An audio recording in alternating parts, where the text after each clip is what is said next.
আসসালামু আলাইকুম ভাই। ওয়ালাইকুম আসসালাম ওয়া রাহমাতুল্লাহি ওয়া বারাকাতুহু।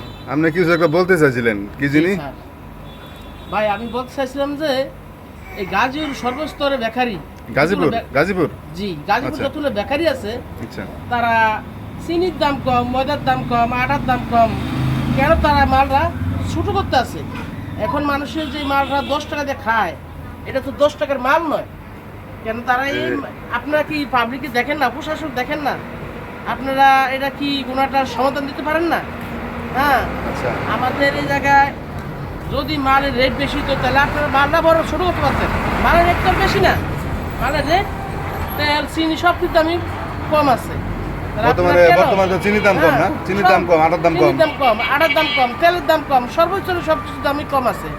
আপনারা কেন মালগুলা বড় করে নাই না? বড় করেন না কেন, ছোট করতে আছেন কেন? আপনারা মানুষের মালটা 10 টাকা খাইতেছেন আপনাদের।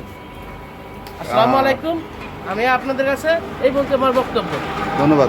উনি বলতে চাচ্ছেন দ্রব্যমূল্যের ঊর্ধ্বগতি। এখানে আমাদের সকলেরই প্রতিবাদ করা উচিত। প্রতিবাদ স্বরূপ ভিডিওটি শেয়ার করবেন। ধন্যবাদ।